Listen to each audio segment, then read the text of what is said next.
हमारे YouTube channel youth classes में आप लोग का स्वागत है।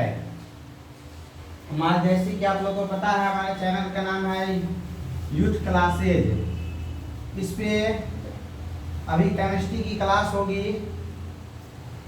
जैसे हम लोगों ने केमिस्ट्री पढ़ रहे हैं अम्ल, क्षार एवं लवण, उसी में हम लोग आगे बात करेंगे। हम लोग कल अम्ल का रासायनिक गुण पढ़ लिए थे। अम्ल का क्या पढ़ रहे थे? लिए थे रासायनिक गुण पढ़ लिए थे। अब हम लोग जानेंगे अम्ल क्या अम्लीय शक्ति के आधार पर विभाजन किया जाता है। तो किसी भी अम्ल की जो अम्लीय शक्ति होती है वह किस बात पर निर्भर करती है? तो आप लोग को जिस समय में हम पीएच स्केल बता रहे थे तो बताए हुए थे किसी अम्ल की जो अम्लीय शक्ति होती है वह H+ आयन प्रदान करने की क्षमता पे निर्भर करती है। तो लिख लेंगे किसी अम्ल की अम्लीय शक्ति, फिर से लिख लेंगे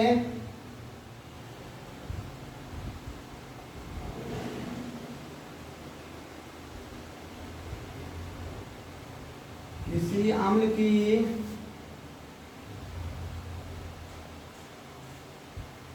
अम्लीय शक्ति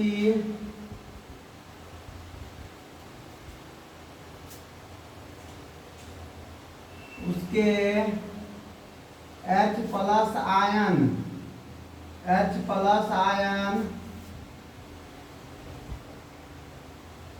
प्रदान करने की,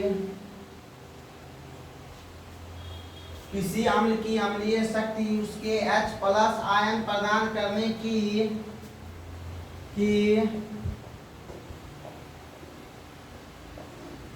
क्षमता पर निर्भर करती है।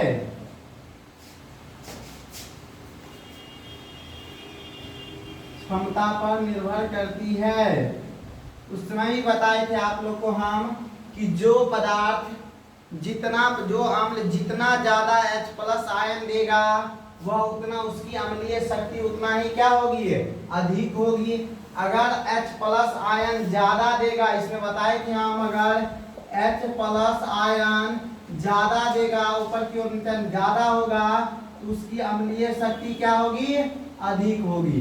अम्लीय शक्ति क्या होगा? अधिक होगा। अम्लीय शक्ति ज्यादा होगी। H+ आयन ज्यादा देगा तो अम्लीय शक्ति उसका क्या होगा? अधिक होगा। तो हम लोग इसी पे पढ़ेंगे कि अम्लीय शक्ति के आधार पर अम्ल कितने प्रकार के होते हैं। अम्लीय शक्ति के आधार पर अम्ल कितने प्रकार के होते हैं।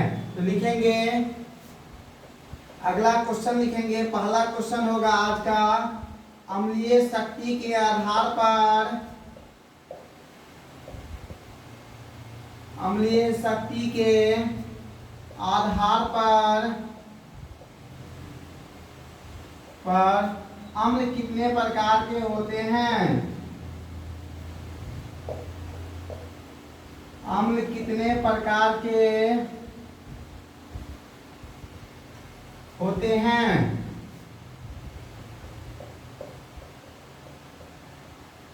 कितने प्रकार के होते हैं। आंसर लिखेंगे, अम्लीय शक्ति के आधार पर अम्ल 2 प्रकार के होते हैं। अम्लीय शक्ति के आधार पर अम्ल कितने प्रकार के होते हैं? तो 2 प्रकार के होते हैं। लिखेंगे, अम्लीय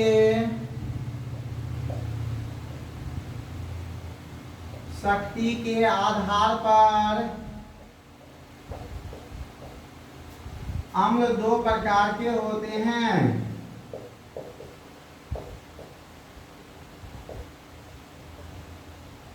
2 प्रकार के होते हैं। पहला लिखेंगे प्रबल अम्ल, इसी को मजबूत अम्ल भी कहा जाता है। या करके लिख देंगे मजबूत अम्ल। इंग्लिश में कहा जाता है स्ट्रॉन्ग एसिड।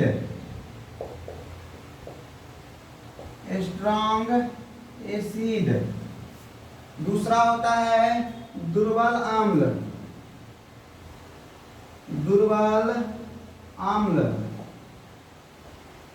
यानी इसको कहा जाता है कमजोर अम्ल।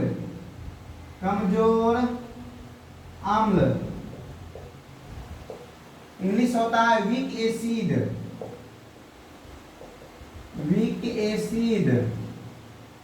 तो अम्लीय शक्ति के आधार पर अम्ल कितने प्रकार के होते हैं? 2 प्रकार के होते हैं। एक है प्रबल अम्ल और दूसरा क्या है? दुर्बल अम्ल। तो जिस समय में हमने आप लोग को पीएच स्केल बता रहे थे, उस समय में आपको इसका थोड़ा सा झलक बताए थे कि प्रबल अम्ल क्या होता है। तो बताए थे जिसका जो पीएच मान होता है, पीएच मान जो होता है वह 0 से लेके और कितने के बीच हो? 3 के बीच हो। 0 से लेके किसके बीच हो? 3 के बीच हो। तो उसे कौन सा अम्ल कहा जाता है? प्रबल अम्ल कहा जाता है। और दुर्बल अम्ल में क्या बताए थे?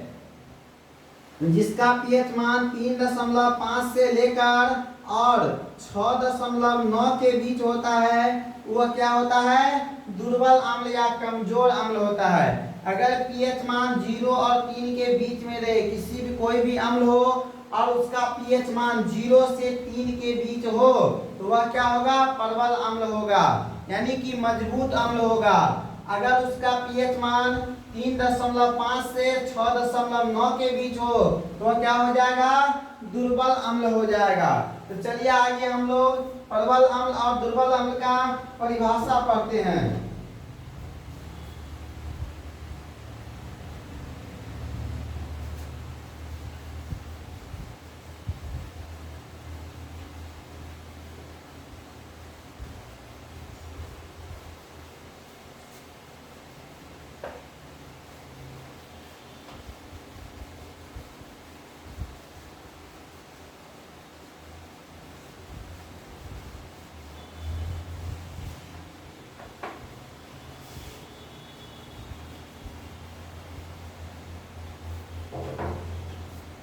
चलिए हम लोग पहला लिखते हैं प्रबल अम्ल। प्रबल अम्ल, स्ट्रॉन्ग एसिड।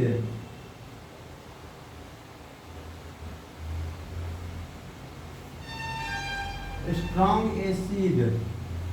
ये स्ट्रॉन्ग एसिड क्या होता है? लिखेंगे वैसा अम्ल जो जल में घुलकर पूर्णतः आयनित होकर क्या देता है? H+ आयन देता है। तो लिखेंगे वैसा अम्ल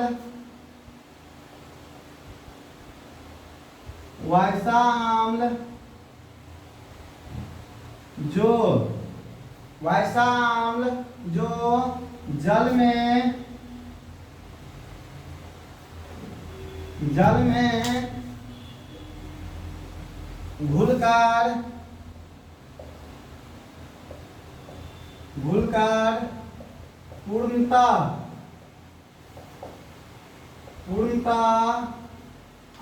घुलकर पूर्णतः आयनित होकर हाइड्रोजन आयन पोस्ट में लिख लेंगे। हाइड्रोजन आयन को कहते हैं H+ आयन।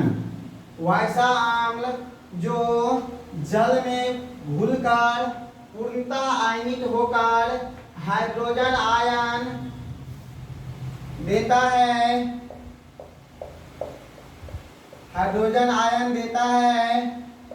प्रबल अम्ल कहलाता है।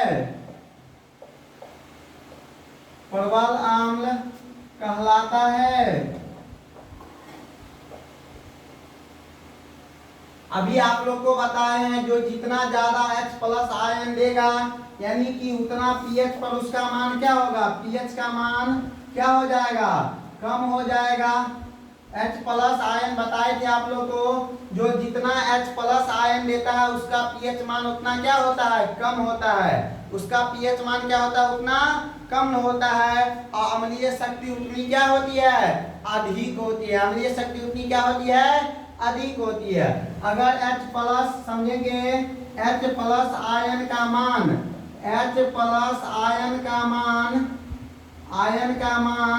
बढ़ेगा। H+ आयन का मान क्या होगा?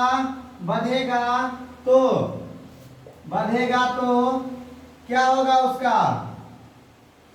H+ आयन का मान बढ़ेगा तो पीएच का मान क्या होगा? पीएच का मान क्या होगा? घटेगा, पीएच का मान क्या होगा, घटेगा, तथा अम्लीय शक्ति क्या होगी, बढ़ेगी। अम्लीय शक्ति क्या होगी, बढ़ेगी। तो ये बात हमने आप लोगों को बताए थे।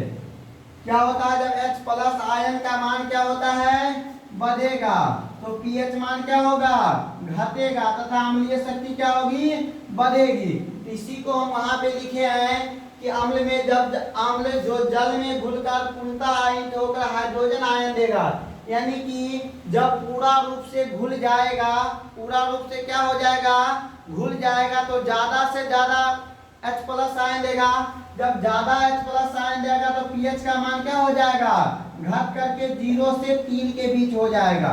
कितने के बीच हो जाएगा, 0 से 3 के बीच हो जाएगा। तो इसकी अम्लीय शक्ति क्या हो जाएगी, बढ़ जाएगी। जिसका अम्लीय शक्ति जितना ज्यादा होगा वह उतना ज्यादा मजबूत अम्ल होगा, उतना ही प्रबल अम्ल होगा। तो उम्मीद करते हैं आप लोग इसको समझ लिए होंगे। तो जैसे लिखेंगे प्रबल अम्ल का एग्जाम्पल लिखेंगे,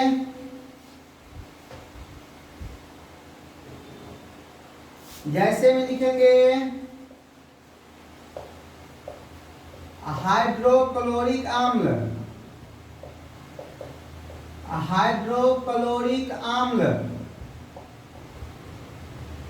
जिसको कहते हैं HCl, इसी को तेजाब कहा जाता है। ये जब शरीर पे डाल दिया जाता है तो हमारे शरीर में सिर्फ हड्डी बचा रहता है, पूरा मांस क्या हो जाता है, गल के नीचे गिर जाता है। इसी HCl को क्या कहा जाता है, तेजाब भी कहा जाता है। दूसरा लिखेंगे नाइट्रिक अम्ल, कॉमन नाइट्रिक अम्ल, नाइट्रिक अम्ल HNO3, HNO3, नाइट्रिक अम्ल। सल्फ्यूरिक अम्ल,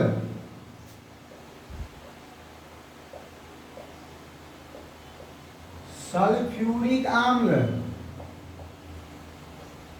H2SO4, H2SO4 आदि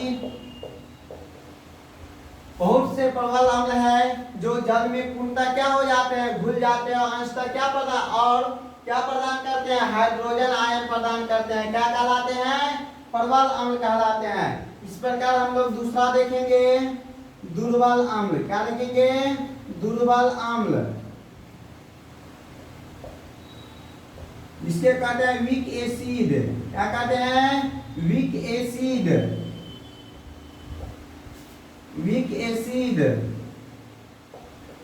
देखिए इसमें क्या होता है, जल में घुलकर पूर्णतः आयनित होता है, यानी पूरा H प्लस आयन में बदल जाता है। लेकिन जो कमजोर अम्ल होता है वह पूरा नहीं घुल पाता है। क्या होता है, आंशिक आयनित होता है। क्या होता है, आंशिक मतलब कम, आंशिक माने कम, थोड़ा ही क्या होता है, आयनित होकर H प्लस आयन देता है। इसलिए वह क्या रह जाता है, कमजोर रह जाता है। क्या रह जाता है, कमजोर रह जाता है। तो लिखेंगे वैसा अम्ल जो जल में घुलकर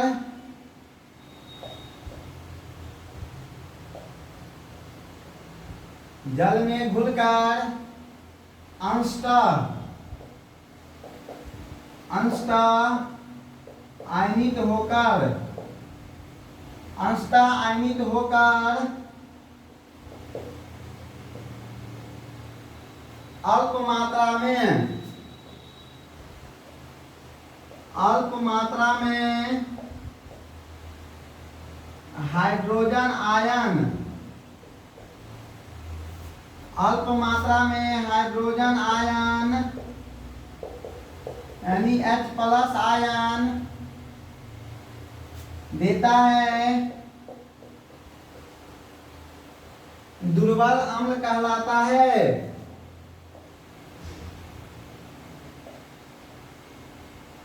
दुर्बल अम्ल कहलाता है।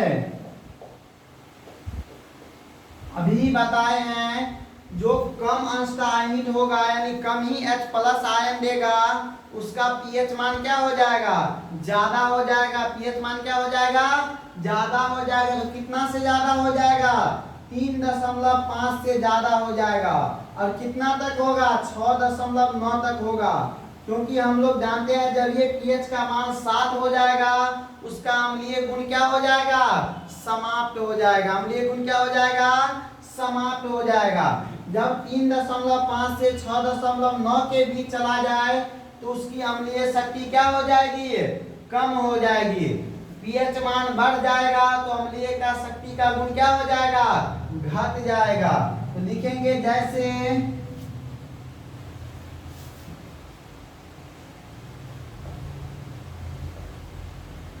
जैसे लिखेंगे एसिटिक एसिड, क्या लिखेंगे, एसिटिक एसिड।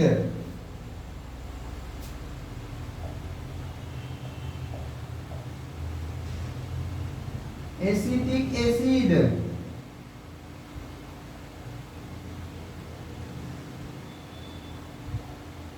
CH3COOH।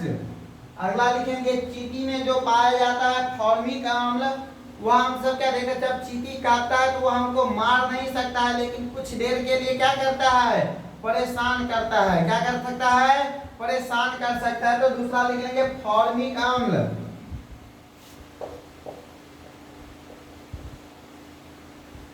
फॉर्मिक अम्ल HCOOH।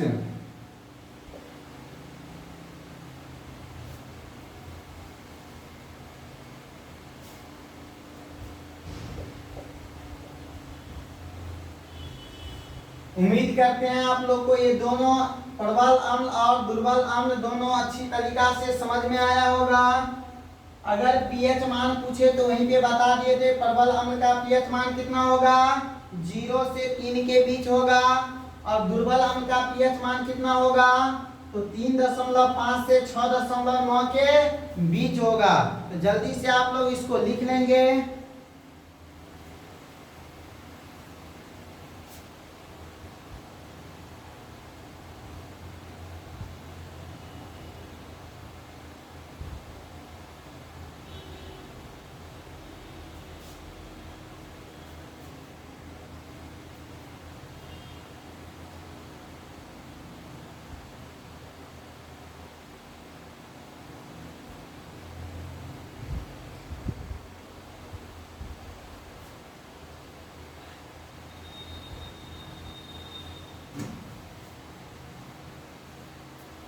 चलिए तो आप लोग इसको लिख लिए होंगे, मिटाते हैं बढ़ते हैं आगे।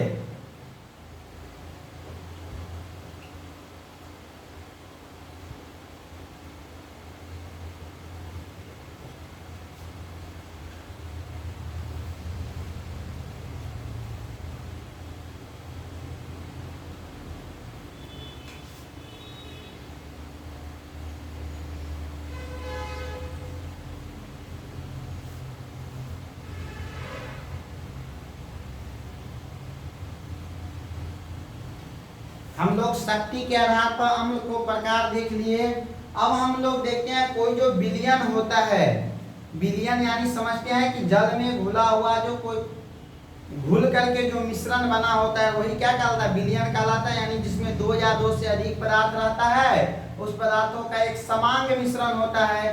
क्या होता है, समांग मिश्रण होता है, वही क्या कहलाता है, विलयन कहलाता है। उस विलयन में जो अम्ल की उपस्थिति होती है उसके आधार पर भी अम्ल को 2 भागों में बांटा गया है।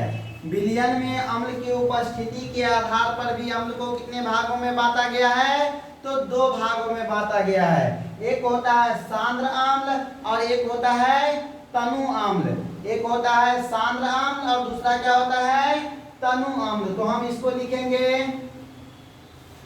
विलयन में उपस्थित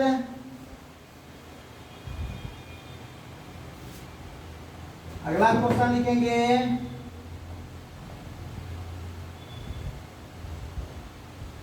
विलयन में अम्ल की उपस्थिति के आधार पर अम्ल की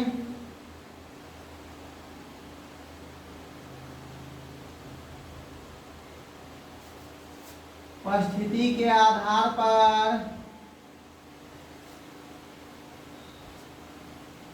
अम्ल कितने प्रकार के होते हैं?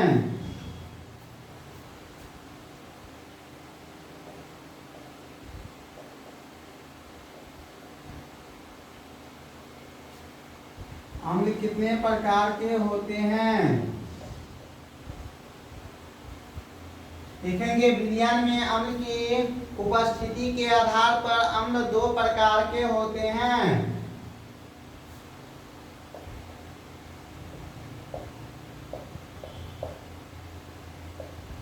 विज्ञान में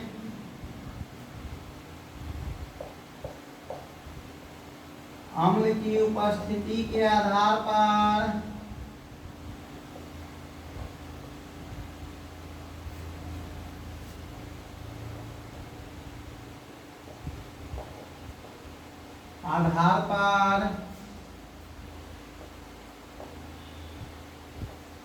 अम्ल दो प्रकार के होते हैं।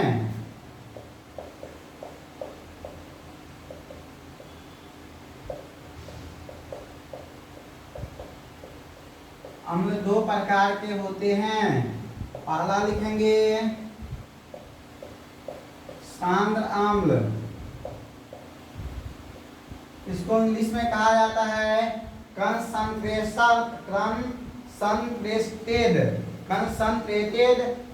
एसिड।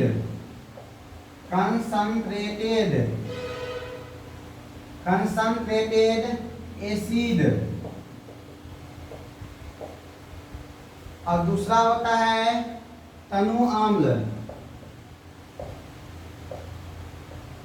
तनु अम्ल जिसको कहा जाता है डाइल्यूट एसिड।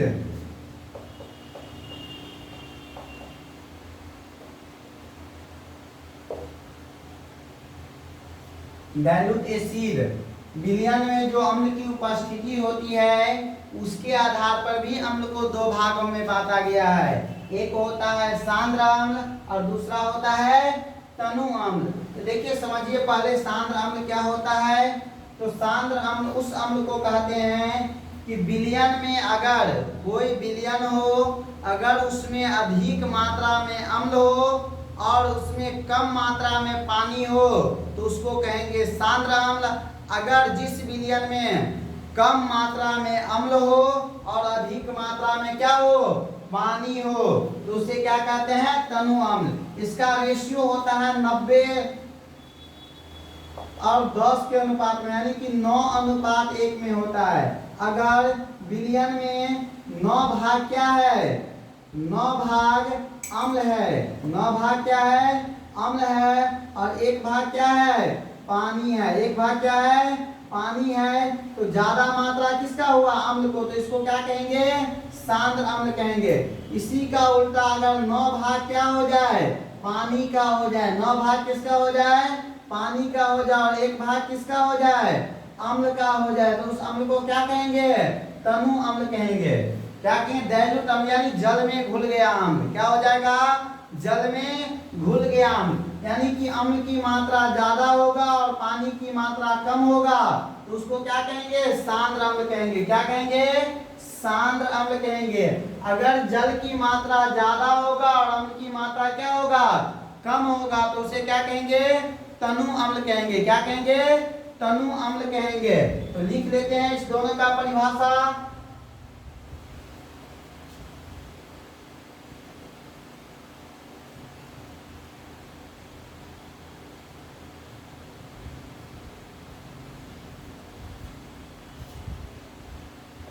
पहला लिखेंगे सांद्र अम्ल।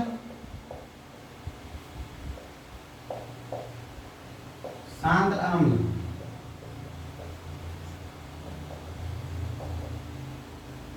Concentrate acid. सांद्र अम्ल लिखेंगे जिस विलयन में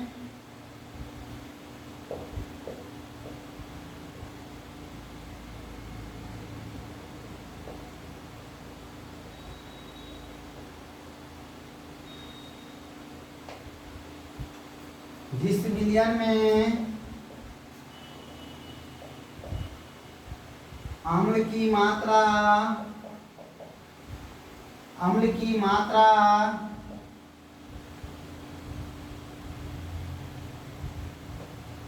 अम्ल की मात्रा अधिक, अम्ल की मात्रा अधिक तथा तथा उसमें उपस्थित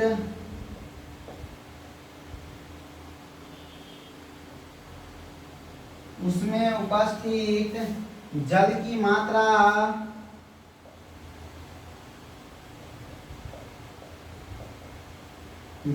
मात्रा कम हो उसे सांद्र अम्ल कहते हैं। उसे सांद्र अम्ल कहते हैं। उसे सांद्र अम्ल कहते हैं। उसे क्या कहते हैं? सांद्र अम्ल कहते हैं। अब दूसरा लिखेंगे तनु अम्ल। दूसरा क्या लिखेंगे? तनु अम्ल।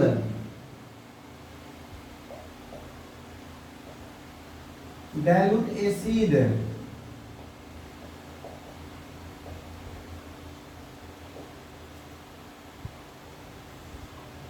देखेंगे डाइल्यूट एसिड क्या होता है, तो लिखेंगे जिस विलयन में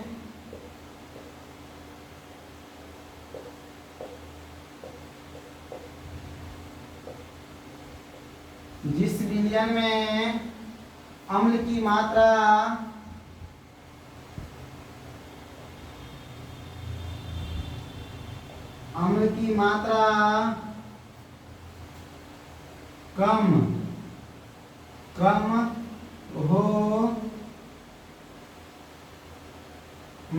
कम हो तथा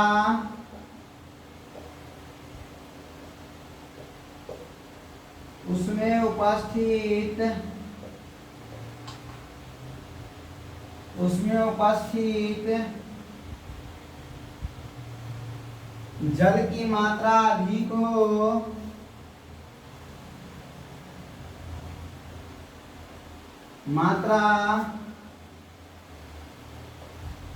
अधिक हो उसे तनु अम्ल कहते हैं।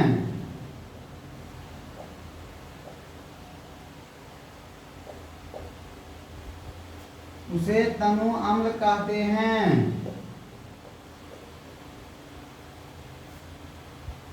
तो इसको आप लोग अच्छी तरीका से समझे होंगे। जिस विलयन में अम्ल की मात्रा अधिक होगा तथा उसमें उपस्थित जल की मात्रा क्या होगा? कम होगा, तो उसे क्या कहेंगे? सांद्र अम्ल कहेंगे। और जिस विलयन में अम्ल की मात्रा क्या होगा? कम होगा तथा उसमें उपस्थित जल की मात्रा क्या होगा? अधिक होगा, तो उसके क्या कहते हैं? तनु अम्ल कहते हैं। इसको किस आधार पे बांटा गया है? तो विलयन में जो अम्ल की उपस्थिति होती है उसके आधार पर अम्ल को दो भागों में बांटा गया है। एक होता है सांद्र अम्ल और दूसरा क्या होता है? तनु अम्ल। तो जल्दी से इसको आप लोग लिख लेंगे।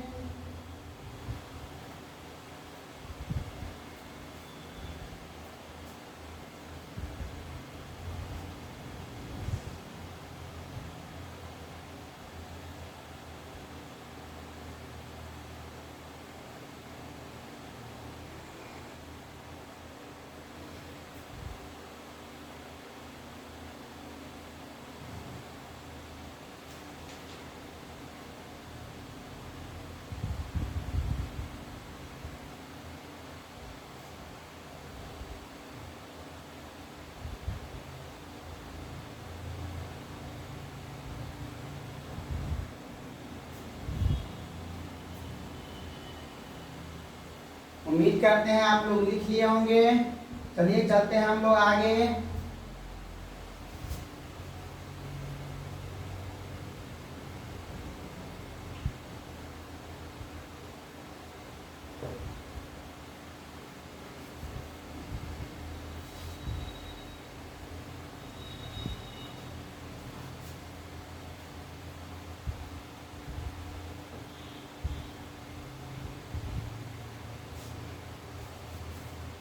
एक परीक्षा में पूछा जाता है आर्हेनियस के अनुसार अम्ल की परिभाषा।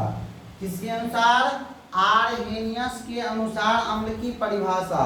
तो आरहेनियस क्या था? एक वैज्ञानिक था। आरहेनियस किसका नाम था? एक वैज्ञानिक था। उसके आधार पर कहा जाता है, उसके अनुसार अम्ल का क्या परिभाषा था। आरहेनियस साहब ने क्या बताया था अम्ल का परिभाषा। तो परीक्षा में इसको भी पूछा जाता है, कभी काल पूछ देता है कि आरहेनियस के अनुसार अम्ल की परिभाषा लिखे एवं आरहेनियस के अनुसार भस्म की परिभाषा लिखे। तो हम लोग उसको भी देख लेते हैं कि आरहेनियस के अनुसार अम्ल का परिभाषा क्या है। तो आरहेनियस साहब ने बोला था कि अम्ल वह पदार्थ है जो जल में घुलकर क्या देता है? H+ आयन देता है। आरहेनियस साहब ने भी बोले थे कि अम्ल क्या है? तो अम्ल वह पदार्थ है जो जल में घुलकर क्या देता है? H+ आयन देता है। क्या देता है? H+ आयन देता है। यही परिभाषा किसने बताया था? आरहेनियस साहब ने बताया था। तो लिख लेंगे हम लोग, आरहेनियस के अनुसार अम्ल की परिभाषा लिखे। तो क्वेश्चन लिखेंगे और तीसरा क्वेश्चन होगा आरहेनियस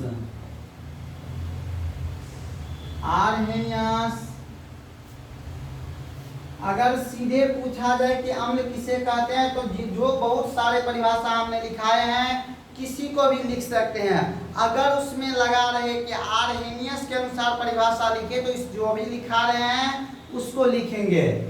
आरहेनियस के अनुसार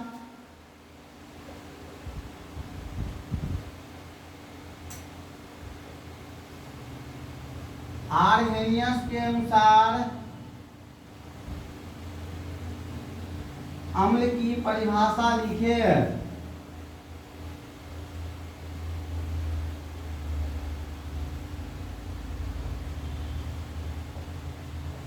आप लोग अगर क्वेश्चन बैंक देखते होंगे तो ये क्वेश्चन दिखाई देगा कि पूछ चुका है बोर्ड कि आरहेनियस के अनुसार अम्ल की परिभाषा लिखे। आरहेनियस के अनुसार अम्ल की परिभाषा लिखे। तो लिखेंगे आरहेनियस के अनुसार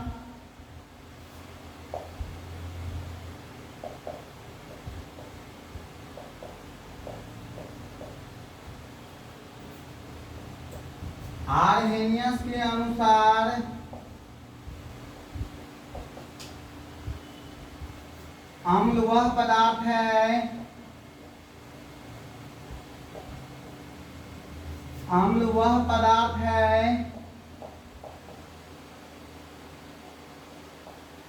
जो आरहेनियस के अनुसार अम्ल वह पदार्थ है जो जल में घुलकर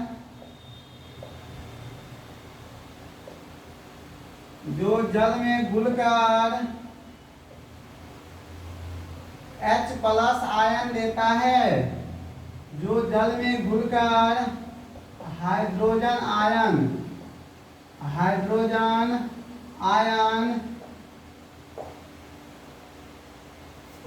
इसको क्या कहते हैं? H+। हाइड्रोजन आयन को क्या कहते हैं? H+। घुलकर H+ आयन देता है। आरहेनियस के अनुसार अम्ल क्या है? आरहेनियस के अनुसार अम्ल वह पदार्थ है जो जल में घुलकर क्या देता है? H+ आयन देता है। जैसे लिख लेंगे, देखिए HCl क्या है? एक अम्ल है। HCl क्या है? एक अम्ल है। इसको जब हम जल में घोलते हैं, बोला है कि जो जल में घुलकर, तो किस में घोलेंगे? जल में। किसमें घोलेंगे? जल में। तो क्या दे देगा? H+ आयन दे देगा। क्या देगा? H+ ion plus Cl minus ion देगा। क्या देगा? H+ plus Cl minus ion देगा।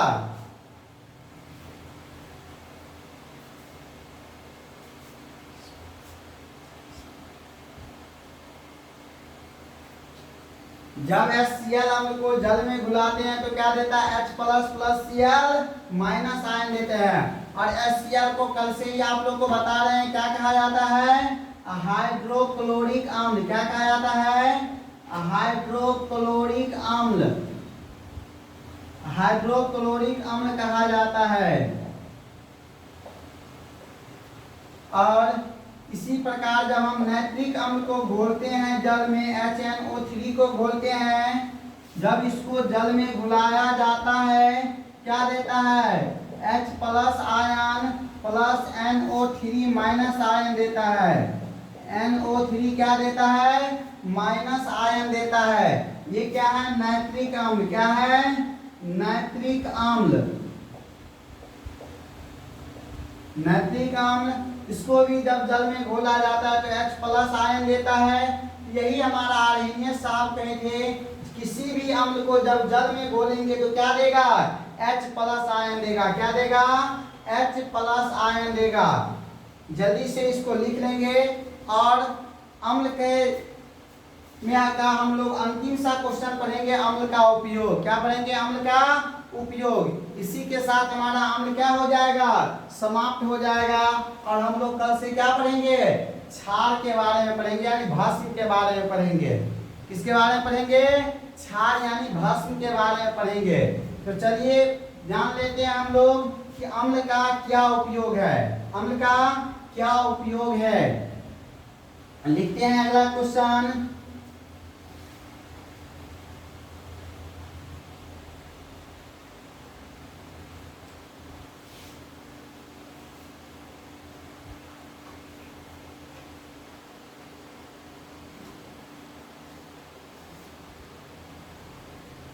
लिखेंगे अम्लों के उपयोगों को लिखे। अगला क्वेश्चन होगा चौथा,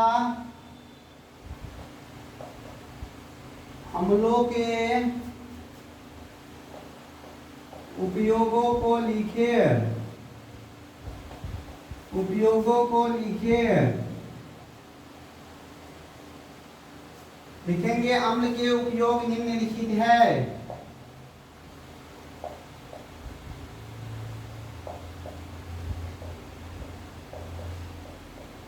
उपयोग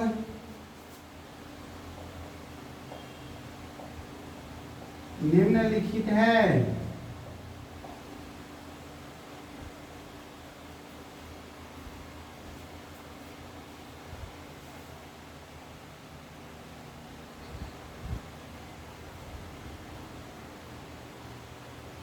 पहला लिखेंगे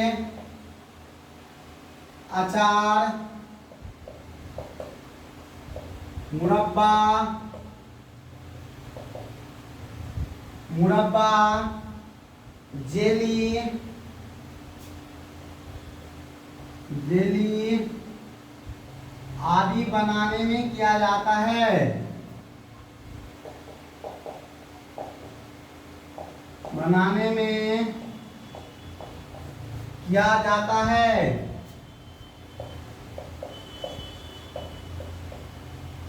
दूसरा लिखेंगे गहनों एवं बर्तनों को सफाई करने में अम्लों का उपयोग किया जाता है।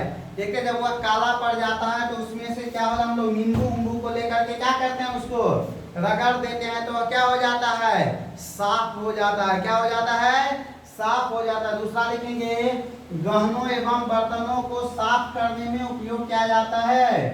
दूसरा लिखेंगे गहनों एवं बर्तनों, गहनों एवं बर्तनों को साफ करने में उपयोग किया जाता है। बर्तनों को साफ करने में